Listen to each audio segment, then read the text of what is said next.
সুপ্রিয় দর্শক, আসসালামু আলাইকুম। আমি এই মুহূর্তে দাঁড়িয়ে আছি সেঙ্গাচর পৌরসভা ৫ নং ওয়ার্ডের ধ্যানজিগান্দি দক্ষিণপাড়া জামে মসজিদের সামনে। এখানে একটি অনাকাঙ্ক্ষিত ঘটনা ঘটেছে, যেগুলো সচরাচর ঘটে না। মসজিদের দান বক্সে চুরি, এটা কিন্তু সচরাচর আমরা শুনি না, কিন্তু চোর না শুনে ধর্মের কাহিনী। ঘটনাটা এরকমই ঘটেছে এখানে মসজিদের দান বক্স থেকে যতটুকু জানি ৩ সপ্তাহের টাকা চুরি করে নিয়ে গিয়েছে চোর চক্র।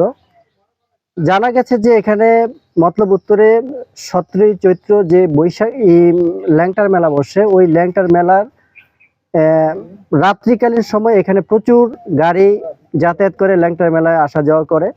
হয়তোবা ওইখানেই ওই চক্রটি থাকতে পারে যে ল্যাংটার মেলাকে কেন্দ্র করে এই চুরি হতে পারে। তারপরেও বলা যায় না যে কি হয়। তো এরকম ঘটনা বাংলাদেশের প্রেক্ষাপটে আগে শুনতাম যে মসজিদের মাইক চুরি হয়, কিন্তু মসজিদের দান বাক্সের টাকা চুরি হয় এটা কিন্তু খুব কম শোনা যায়। তো এখন দেশের অর্থনৈতিক অবস্থা কিরকম এটা জনগণ ভালো জানেন। যদি অর্থনৈতিক অবস্থা খারাপের দিকে যায়, স্বাভাবিকভাবেই চুরি বেড়ে যায়, চুরি ডাকাতি এগুলো বেড়ে যায়। তো এখান থেকে শিক্ষা নেওয়া প্রতিটি সমাজে, যাতে করে এই মানুষ যাতে নৈতিকভাবে শিক্ষিত হয় এবং চোরকে যাতে কোনো সমাজ লালন না করে। তো এই মুহূর্তে আমি কথা বলতে চাই এই মসজিদের ইমাম সাহেবের সাথে। ঘটনাটা কবে ঘটেছে? ঘটেছে এটা আমরা তো আসলে সকালে ফজর নামাজ পড়ে গেছি, ওই সময় আমরা বুঝতে পারিনি বিষয়টা। এক বাচ্চা দৌড়ে গিয়ে বললো যে হুজুর এই ব্যাপার, আমাদের দান বাক্সটা খোলা। তা আমি আসলাম দৌড়ে, আইসা দেখি যে হ্যাঁ ঠিকই, এটা দরজা টান দেওয়ার পর দেখলাম এটা খোলা। এরপরে শুধু পয়সাগুলি ছড়িয়ে ছিটিয়ে আছে, আর টাকা বলতে কিছুই নেই। অথচ টাকা যে মানুষে দিয়েছে রমজান মাসে অনেক টাকাই দিয়েছে, এটা আমাদের আইডিয়া। ইভেন 2 দিন আগে একজন 500 টাকার নোট দিয়েছে, সেটাও জানতে পারছি।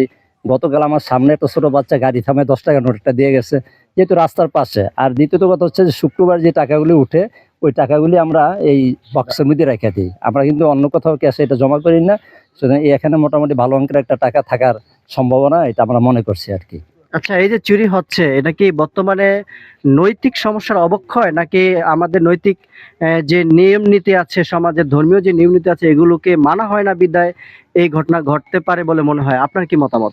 হ্যাঁ, এটাই অবশ্যই। যেহেতু কোরআনে আছে যে আল্লাহ পাক বলেছেন, চোর পুরুষ হোক আর মহিলা হোক, তার যদি ধরা পড়ে প্রমাণ পাওয়া যায় তার হাত কেটে দাও। যেহেতু এই নিয়ম বিধান এখন আমাদের মধ্যে নাই, অর্থাৎ আমাদের রাষ্ট্রীয়ভাবে নাই, এই কারণে বিশেষ করে এইগুলি আরো বেশি প্রবণতা বেড়ে গেছে।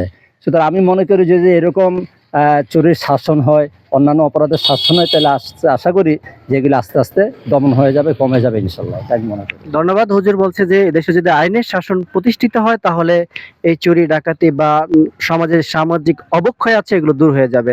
আমি যদি একজন মুরব্বীর সাথে কথা বলতে চাই, জি মুরব্বী, আপনার জীবনে কি কখনো দেখেছেন মসজিদের দান বাক্সে চুরি হয়?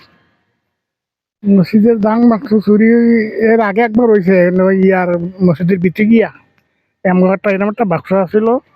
এই বাক্সটার ভিতরে টাকা আছিল অনেকগুলা। সেই টাকাগুলা নিয়ে ওই যে ওইখানে খেতের মধ্যে নিয়ে ভাঙ্গিয়া ওই বাক্সটা ফালাইতে হয়ে গেছে, আর টাকাগুলি লয়ে গেছে। কত বছর আগে হতে পারে এটা? সম্ভবত 4-5 বছর আগে। 4-5 বছর আগে। আগে।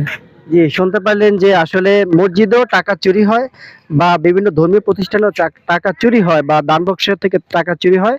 মতলব উত্তর উপজেলা থেকে মোহাম্মদ মাহফুজ আলম, আপনাদের সবাইকে স্বাগত। আসসালামু আলাইকুম।